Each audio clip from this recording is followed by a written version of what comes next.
quem eu não tenho corrigido mais, que era da escola, né? Ele dizia assim: a gente aprende com todo mundo, mesmo até o que não fazer. Às vezes a gente aprende o que não fazer. Então ela aprendeu muito comigo, não pode ter certeza. Mas nós espíritas temos como base o fundamento isso aqui. Kardec. É o princípio, é a doutrina, é o esclarecimento inicial, de onde nós não podemos fugir. Tem muita gente que foge e que fala algumas coisas que você procura ali e não encontra. Se não encontrou ali o que ratifica aquilo que a pessoa falou, vamos colocar em dúvida. Não é que ele tenha dito isso, não, Kardec não disse isso. E a doutrina espírita vai se complementando ao longo do tempo. Mas não pode contrariar. O que é verdadeiro no princípio continua verdadeiro sempre. Só o que é falso no princípio é que é desmentido depois. Então, se as pessoas acham que Kardec está superado, bom, pode ser outra coisa, não vai ser espírita. Fora do espiritismo, tem salvação e tem verdade. Não somos só nós que temos a verdade está esparramada. Um pedacinho para cada um. Nós, espíritas, se quisermos ser espíritas, a base é aqui. Não pode fugir. É claro que houve complementação. Um dos complementadores está certo. Bom, se não tiver, está certo. É isso. Que veio para complementar a doutrina espírita é esse cidadão aqui, o Leon Denis. Ele é chamado de o continuador de Kardec. Kardec desencarnou e ele continuou na França também. E deixou muitas coisas para nós e às vezes a gente se esquece de ver as análises que ele faz. E tanto Kardec quanto Denis consideram a doutrina espírita uma religião, mas não aquela religião que a turma vive de ameaças, de um Deus que não tem o que fazer, fica olhando a gente errado só para castigar. Como eu vi agora no documentário falando sobre Moisés, que Moisés chegou na terra prometida e não pôde entrar. Deus não permitiu. Foi um castigo para Moisés, porque quando ele estava no deserto e o povo estava morrendo de sede, Deus disse para ele se aproximar de uma pedra e falar para a pedra dar água. E Moisés não falou. Moisés pegou uma varinha e bateu na pedra e ela deu água. Como ele bateu com a varinha na pedra, ao invés de falar segundo Deus disse, Deus ficou magoado e puniu ele. Você vai ficar esse tempo aí perdido no deserto. Aliás, a ciência está questionando o Paulo mesmo, viu? Diz que Moisés ficou 40 anos perdido lá no deserto e procuram vestígios que dizem que era cerca de 2 milhões de judeus lá, né? E não deixaram vestígio nenhum, em nenhum lugar. E tribos muito menores, errantes, de 10 mil anos atrás, deixaram vestígio. E não encontraram. Não quer dizer que não tenha acontecido. Mas os pesquisadores estão colocando uma interrogação. Eu acho justo, né? Porque ficar 40 anos no deserto é muito tempo. É muito tempo. Mas tudo bem. Questiona-se. E Deus não é isso. Deus não se aborrece. Deus não tem necessidade disso. O Deus único que a turma fala é mais ou menos o Deus de Moisés. E se nós pegarmos o Velho Testamento, curiosamente, em nenhum lugar ele fala da vida espiritual. Fala da vida material. Não fala da vida depois da morte. Não tem. No Velho Testamento não. Só procura. Por quê? Bom, era um tempo. E ele era o Deus de Israel, o Deus de não sei o quê, portanto existiam outros deuses. E na Bíblia também é claro, tem duas criações do mundo, né? Uma delas diz que Elohim criou tudo. Elohim é o plural de Deus, de deuses. Os deuses criaram tudo. E se usa no grego, se usa no singular. Bom, tudo bem. Como é que nós podemos pensar? Bom, Deus, não sei o que é. Deus, Jesus, quando falou sobre Deus, falou assim: Deus é.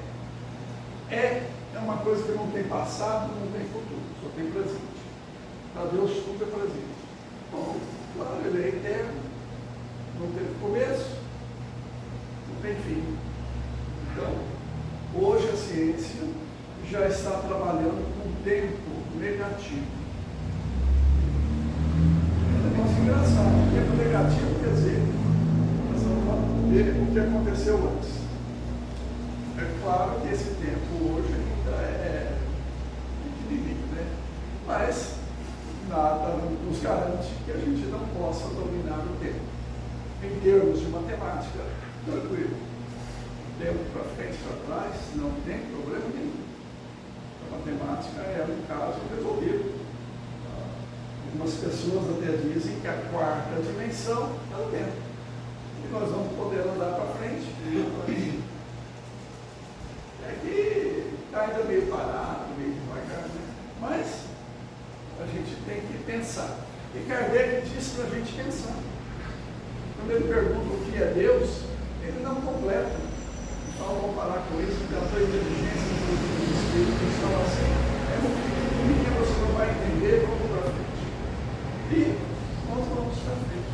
O Kardec olha sempre com um olhar científico. Depois nós pegamos a característica religiosa, principalmente aqui no Brasil, em alguns momentos excessivamente religiosa, porque ainda pensamos que Deus é uma pessoa que se magoou. Ora, o Deus é universal, é Deus aqui, é Deus em Marte, é Deus nesses trilhões de galáxias que existem, é o mesmo. Ele vai se aborrecer, porque um dia eu esqueci de falar: Deus, me dá licença. Não vai não. Ele vai se aborrecer porque eu não. Moisés pegou uma varinha e bateu lá na pedra, ao invés de falar com a pedra. Tem sentido? Não tem sentido. E muitas coisas, então, a gente tem que pensar. E Kardec fala isso. Kardec diz que o nosso modelo guia é Jesus. Que precisamos olhar e ver o que Jesus falou, porque ele é o caminho. Só que nós, por muitas reencarnações, dadas as religiões tradicionais, e nós pertencemos a ela no passado, ouvimos dela no passado, é a nossa cultura, nós somos, entre aspas, filosoficamente, descendentes de judeus. O catolicismo é o judaísmo um pouquinho melhorado, porque o Cristo mesmo foi em muitos lugares tirado para pegar as coisas que eram mais atraentes para os homens. E a gente, às vezes, se perde. Então, nós fomos tirando ao longo do tempo o Cristo do movimento e pegando coisas de fora. Mas esquecidos que Jesus nos alertava. E os estudiosos nos alertam. E hoje nós estamos num tempo muito interessante, porque tem muita gente estudando o movimento cristão. Espíritas, não espíritas, gente que não acredita, gente de outras religiões, com a mente aberta. Para estudarmos o cristianismo, nós temos que abrir as mentes. E eu vou falar sobre isso, porque Jesus disse que tinha que ser assim. E às vezes a gente pensa que Jesus vai se ofender. Mas tem uma frase muito bonita, que a humanidade entendeu errado. Porque Jesus, segundo o que a gente pensa, a gente, eu e mais algumas pessoas, não só eu, aprendi com eles, é que Jesus foi um homem que se divinizou. Não foi um Deus que se que se tornou um homem. Jesus foi um homem hominizou. A gente pensa que Jesus é um Deus que guardamos ainda lá no nosso íntimo, lá no arcabouço, né, que os psicólogos acabam estudando às vezes, a ideia de que Jesus é Deus. Jesus não é Deus. Jesus é uma criatura igual a nós. Ele mesmo falou isso. E Kardec diz isso, na pergunta 459 do Livro dos Espíritos. Jesus é o ser mais evoluído que passou pela Terra, que devemos tomar como exemplo, como modelo. Porque é o tipo de perfeição, Kardec diz, viu? Que podemos atingir na Terra. Está escrito na 459, é só ler. Que a gente leu a pergunta para ver de Jesus e pulando o resto. Não. É um espírito ligado a nós, por isso nos chamou de irmãos. Ele, segundo a doutrina espírita, Jesus é o governador da Terra. E nem por isso deixa de ser nosso irmão. É o irmão, claro, né? Tantinho acima, né? E nós podemos chegar onde Jesus está. É só fazer como ele. Eu gosto de música, não toco nada, não canto, mas eu gosto de ouvir, né? E tem um muito famoso, Paganini, que uma vez ele terminou um concerto de violino e uma pessoa foi cumprimentá-lo. Cumprimentou muito e disse assim: gostaria muito de tocar como o senhor toca. Eu daria a vida para tocar igual o senhor. Ele disse assim: eu tenho. É isso. Simples. A gente vê às vezes pessoas por aí, né? Mas, puxa vida, eu queria ser igual a ele. Sim. Faça. É só começar. E nós às vezes queremos ganhar de graça. E nós nos acostumamos a receber ou pensar que recebemos de graça as coisas e não recebemos de graça. A dor na coluna, tem gente que tem, pode ter certeza, não é de graça. Certeza que não. Não é punição. Consequência, consequência do que ela fez. Claro. Ela tem sorte de não ter conhecido ela no passado. Mas, porque eu tenho um amigo que está no PD, doutor, de cirurgia, está sofrendo muito, né? Ele falou: pois é, mas você lembra? No caso, você lembra? Aquele tempo. Consequência. A dor que nós temos hoje é a cura que nós necessitamos para mentalizarmos e melhorarmos. Não é punição de Deus, não. Deus também, se você quiser continuar errando, continua. Não tem problema. Até o dia em que você resolveu mudar. Quando vai ser isso? Para o Emmanuel, Jesus perguntou: pode ser hoje ou daqui a 2000 anos? Parece que em 2000 anos ele tomou isso. Mas se você quiser mais, não tem problema nenhum. O tempo, para quem é eterno, não quer dizer nada. Não quer dizer absolutamente nada. Mas, o que Kardec recomenda é que a gente ouça Jesus. E onde é que nós ouvimos Jesus? No Evangelho. O Evangelho, ele é uma coisa que está escrita, e muito bem, muito bom, muito ótimo. A gente não sabe quem escreveu. A atribuídos a Mateus, por isso chama-se o Evangelho atribuído a Mateus, o Evangelho atribuído a Lucas, o Evangelho atribuído a João. Faltou o Marcos, né? E o Evangelho atribuído a Marcos. Bom, esses 4 foram escolhidos por uma comissão de católicos na antiguidade, quando eles estavam mudando tudo, porque tinha mais de 50 evangelhos. E aí um grupo ligado àquela corrente religiosa e certamente inspirado por espíritos bons, escolheu esses. E hoje nós temos acesso aos outros, com traduções do grego. A tradução mais conhecida do Evangelho é do João Ferreira de Almeida, né? É de 1600 e qualquer coisa. Era um português que era católico, gostou do catolicismo, virou protestante. E é uma tradução ótima, mas é a tradução da Vulgata, do latim, feita sob encomenda de um papa. Hoje o pessoal está buscando muito os textos antigos, os textos gregos, para traduzir.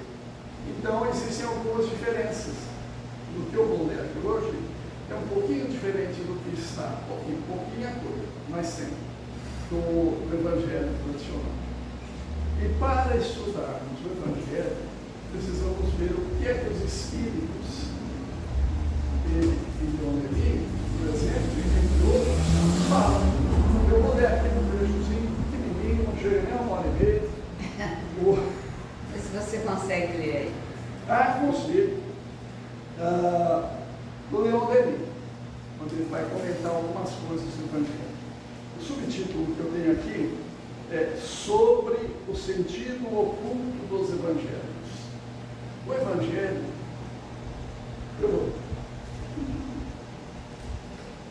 o Evangelho é muito interessante, fica quietinho aí.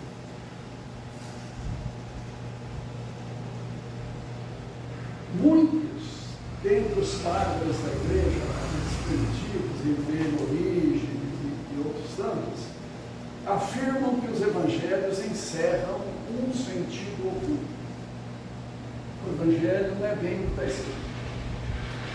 Tem coisas escondidas. E depois Orígenes, que era um padre que discordava um pouco dos padres naturais, escreveu assim: as escrituras são de pouca utilidade para os que as tomem como foram escritas. A origem de muitos desacertos reside no fato de se apegarem à sua parte carnal e exterior. A gente lê a história e, procuremos, pois, o Espírito e os frutos substanciais da palavra, que são ocultos e misteriosos. Ele continua mais para baixo, dizendo assim: há coisas que são referidas como histórias que nunca se passaram. É escrito no Evangelho, mas nunca aconteceu. E que eram impossíveis como fatos materiais. Coisas que são impossíveis. E outras que eram possíveis, mas que não se passaram.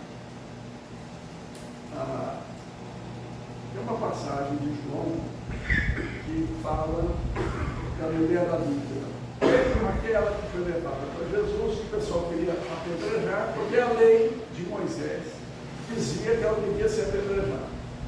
E Jesus teria perguntado para ela alguma coisa e teria dito para o povo: quem estiver sem pecado, que atire a primeira pedra. Todo mundo abaixou a cabeça e foi embora. Bom, isso era conhecido antes disso. Essa história é anterior ao coisa. Foi colocado, é uma história bacana, é uma coisa linda. Eu acho que foram buscar isso lá no Egito.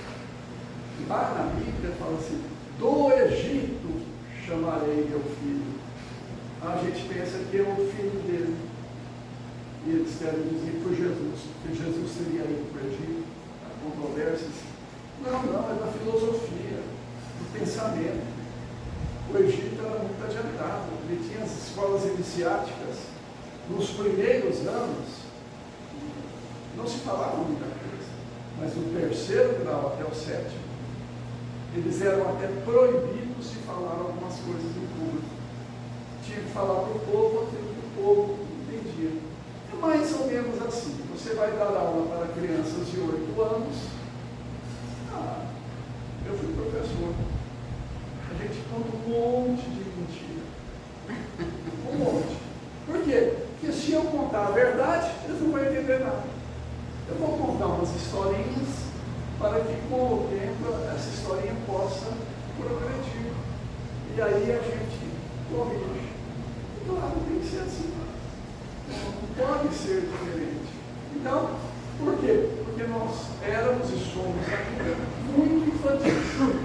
O Dr. Bezerra de Menezes, na psicografia da Edmundo Pereira, numa das obras, acho que é no Dramas, ele diz que ele passaria a escrever romances, porque a população é muito infantil e precisa de histórias. Precisa de histórias. Nós gostamos de histórias. Bom, mas as parábolas são histórias para que a gente possa entender. Mas eu vou continuar aqui. Santo Hilário declara repetidas vezes que é necessário, para a inteligência dos evangelhos, supor-lhes um sentido oculto, uma interpretação espiritual. No mesmo sentido, Santo Agostinho fala: nas obras e nos milagres de Nosso Senhor, há ocultos mistérios que se não podem levianamente e, segundo a letra, interpretar, sem cair em erro de incorrer em graves faltas. Nós levamos ao pé da letra, e aí fazemos o quê?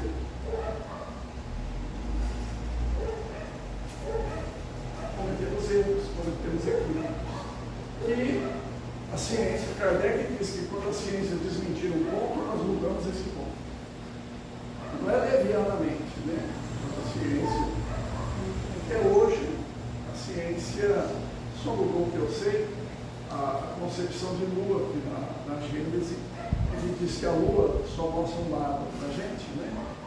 A gente não vê o outro lado da lua, chamado lado oculto da lua, porque ela sempre roda assim, né? A gente só vê esse. Ela só fica assim porque ela, sabe aqueles João Louco que a gente põe peso embaixo e enche, que a gente empurra, ele vai e volta? Que a lua seria desse jeito, mais densa nesse lado e menos densa no lado. Ciência desmentida, né? Então, tudo bem. Para mim não mudou nada. Eu não pretendo ir para a lua tão cedo. Então, continuo achando hoje, ela está na beleza. Ela está maravilhosa. Continuo achando a família bonita. E tudo bem. Desmentiu isso? Não desmentiu a reencarnação. A ciência não desmente a reencarnação, ao contrário, comprova. Então, os pontos da doutrina, a ciência não mudou nada. Agora, se um dia ela mudar, aí a gente muda todo mundo.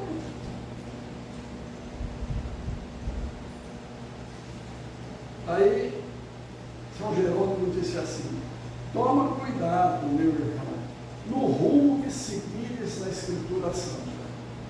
Tudo que lemos na Palavra Santa é luminoso e, por isso, irradia exteriormente. Mas a parte interior ainda é mais doce. Aquele que deseja comer o miolo deve quebrar a casca. A gente tem que ir além da palavra, né? Sobre essa mesma coisa, o Fenelon afirmava haver um sentido secreto das Escrituras transmitido unicamente a iniciados, uma gnose católica. Católico quer dizer universal, viu? Tipo a igreja católica, apostólica, católica, né? É porque um Papa, sabendo o que queria dizer a palavra, definiu aquela igreja dele como sendo universal. A outra religião que nossa se declara a religião universal.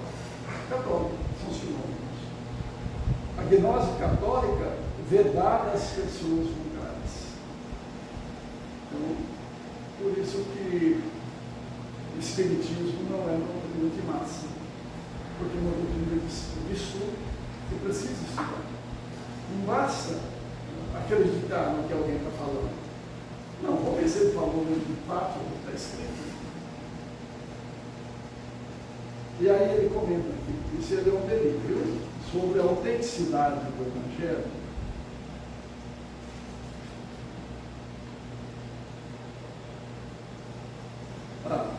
Deixa eu comentar aqui. De todas essas ocultas significações, a primitiva igreja possuía o sentido, mas dissimulava-o cuidadosamente. Pouco a pouco veio ele se perder. E aí nós chegamos na religião tradicional e não tinha mais esse sentido. Ele fala aqui antes, uma das coisas que também é muito famosa, além dessa do levantamento, é a ressurreição de Lázaro. Olha o que ele diz aqui, ó. A ressurreição de Lázaro, o maior milagre de Jesus, é unicamente mencionada no 4º Evangelho de João, mais de 60 anos após a morte do Cristo, ao passo que as suas menores curas são citadas nos 3 primeiros. Quando Jesus fazia qualquer coisa, os evangelistas sempre comentavam. Nesse não, só no João. Então a conclusão é que há muita dúvida sobre isso. Talvez não tenha sentido, não tenha existido no sentido físico, só no sentido espiritual. Porque as histórias são assim, né? A gente, quando conta história para criança, a gente fantasia que parece que a bruxa existe, está voando por aí. E vai entrar se ele fizer não sei o quê. Por quê? Porque a mente da criança precisa disso. Mas nós, espíritas, não podemos usar esse luxo, senão nós vamos virar uma religião dogmática. E as pessoas vão questionar. No caso, a ciência. Na década de 70, eu era muito jovem nessa época, mas eu tinha um amigo que vinha de São Paulo, muito bom. E em conversa ele disse que estavam se preparando no plano espiritual muitos espíritos, estudando e estudando muito, porque iriam reencarnar para estudar as coisas do cristianismo. Eu acho muito interessante, porque hoje nós vemos muita gente no mundo inteiro, no Brasil talvez seja onde quase não tem, estudando e buscando a fonte, para saber o que quer dizer, de onde veio isso, por que isso representa. Mas eu vou falar ainda um pedacinho de uma, não é parábola, não é declarada como parábola, mas é um dos ensinos de Jesus. É sobre a pescaria, lembra? Jesus parece que gostava muito de peixe, então tinha lá uns amigos, né? Está em Lucas, capítulo 5, versículos de 4 a 11. O que eu vou ler. Essa tradução não é muito igual à do Evangelho, porque ela foi feita diretamente do grego para o português. E o grego é uma língua muito difícil, onde as palavras têm um significativo muito grande. Nós usamos, por exemplo, a palavra amor. Eu amo. Né? Uma única palavra para transmitir um sentimento assim. O grego tem 3. Por quê? Porque o amor é diferente. Esse amor comum que a gente tem pelas coisas é uma palavra. Não é o amor que eu tenho pela minha neta, por exemplo. Que teve hoje, eu não sou hoje. Hoje foi o primeiro dia de universidade dela. Eu queria estar lá junto com ela, mas não estava muito longe. E voltou feliz da vida para casa, então está ótimo, uma beleza. Um amor. tem por ela é muito grande. É chamado de ágape. E é o amor que Jesus se dirigia aos discípulos. Ele usava essa palavra. Os textos gregos, ele usa essa palavra. É um amor diferenciado, é um amor supremo. Nós vemos, às vezes, as pessoas confundem. Ah, a pessoa fez amor com não sei quem. Não, ela foi no motel e fez sexo. Não fez amor. Amor se desenvolve. Mas para nós, não tem outra palavra. O que vai fazer, né? Usamos. Os gregos usam de forma diferente. Mas diz aqui assim, a partir do versículo 4. Aliás, sabe quando que a Bíblia foi dividida em versículos? Nós estamos acostumados a ver capítulos e versículos, né?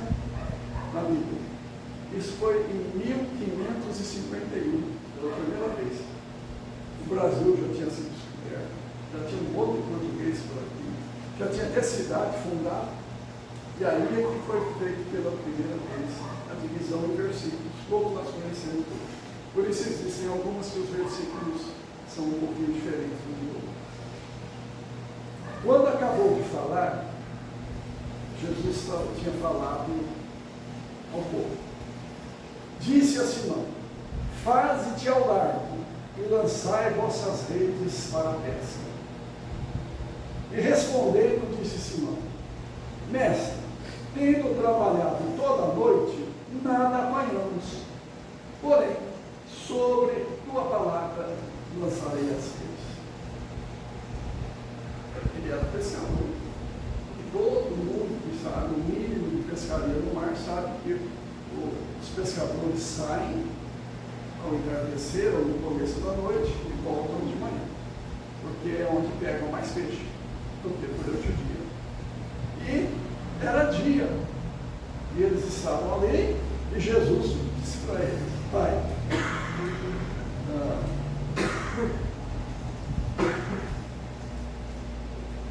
faze-te ao largo e lançai as redes. Era dia. Feito isso, apanharam grande quantidade de peixes e as redes rompiam-se. Acenaram aos companheiros que estavam no outro barco para virem ajudá-los. Eles vieram e encheram ambos os barcos, a ponto de ameaçarem afundar. Vendo isso, Simão Pedro lançou-se aos pés de Jesus, dizendo: retira-te de mim, Senhor, porque sou um homem errado. A admiração à vista da grande pescaria que haviam feito o invadiu e a todos os que estavam com eles, como igualmente Tiago, João e os Zebedeus, que eram sócios de Simão. Disse Jesus a Simão: não temas, que hora em diante serás pescador de homens. E levados os barcos para a terra, deixando tudo, seguindo. Bom, essa é a história. Quem quer acreditar na história? Eu conheço muita história de pescador. Acho que todo mundo conhece, né? Porque pescador não mente. Não. Bom, quando eu pescava, eu peguei uma varinha desse tamanho. É verdade, foi tudo de tirar da água. Mas, existe aumento aqui, evidente, na história. Porque vão pegar a rede e vai lotar 2 barcos a ponto de quase afundados e depois largam na praia e vão embora. Talvez nós devamos buscar um pouquinho mais. Porque veja, quando o Simão Pedro passou a noite toda pescando, à noite, será que ele estava querendo uma mensagem? Aí veio e Jesus chama para que ele vá pescar com luz, para pescar melhor. E pescar o quê? Simão havia trabalhado muito no escuro para tentar entender a doutrina cristã, porque ele era judeu. E os judeus estudavam isso na sinagoga. Jesus falava na sinagoga quase todos os dias. Não é verdade que ele passava o tempo todo debaixo da árvore, não. Ele até falava em outros lugares, mas ele era judeu. Nasceu, viveu e morreu judeu. E ele ia na sinagoga para falar. E curioso, ele podia falar na sinagoga. Eu não sei se eu for numa sinagoga aqui, se eles vão me deixar falar. Eu acho que tem que ter algumas coisas para poder falar na sinagoga. E Jesus falava. E os discípulos também eram judeus. E estudavam e buscavam entender à luz daquela doutrina. Era noite. Lá está tudo escondido. Está tudo apagado. Você trabalhou a noite toda e não pega.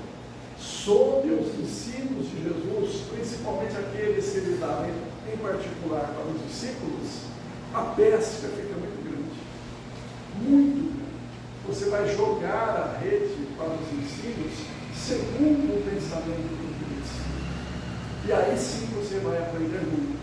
Tanto que você vai ter que pedir ajuda, porque nós não vamos conseguir entender sozinho.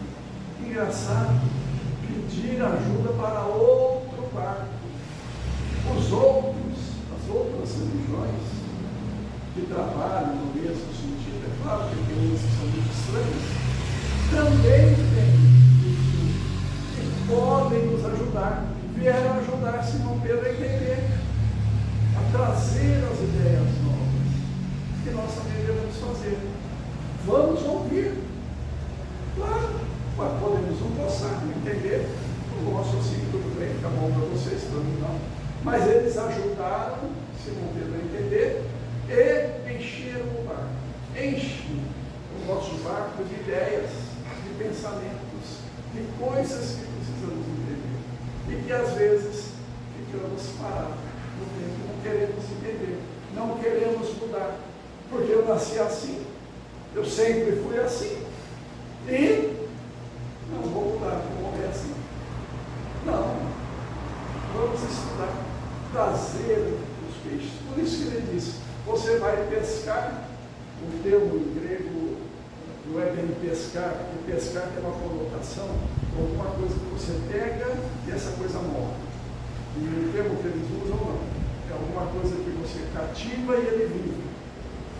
Você vai trazer pessoas, não vai matar pessoas, e vinculá-las aos ensinamentos novos, que é o que Jesus fez o tempo todo. Mas nós gostamos de ficar do mesmo jeito, nós não gostamos de mudar. Mudar incomoda, perturba, assim, será? Eu sempre acreditei nisso. Dá trabalho, né? Dá trabalho. Uma ideia nova, ela tem que lutar contra a ideia pré-estabelecida. Por isso que Kardec diz na questão 780 que o desenvolvimento intelectual ele vem antes do desenvolvimento moral.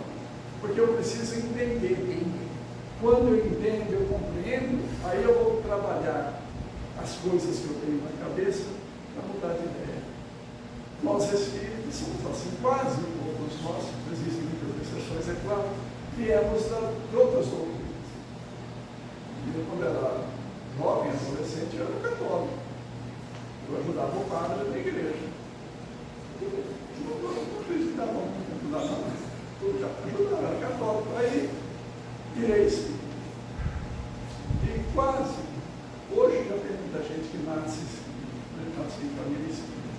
Mas naquele tempo, era pouca gente espírita, era difícil, não era fácil ser espírita. Hoje, quando a pessoa fala, você é espírita? Então você é bom, né? Você é honesto. Eu não sei, não sei. Naquele tempo, não. Você é espírita? Cruz credo. E a cidade que eu nasci é uma cidade muito importante, muito conhecida, né? Todo mundo conhece, né? E chama Tambaú. Ali, né? É bem conhecido porque Rio Preto é da Grande Tambaú, né? Ribeirão Preto. Ribeirão Preto está englobado em Tambaú. Fica a cerca de 80, 90 quilômetros de Ribeirão Preto. E ele ficou conhecido por causa do Padre Donizete. Era uma excelente pessoa e conversava muitas coisas simples. Mas o povo da cidade, meu pai era espírita, chegavam Na calçada, não nada. Calçada. Porque não era fácil ser espírita, não. Mas os espíritas eram espíritas de lascar. Não eram desonestos.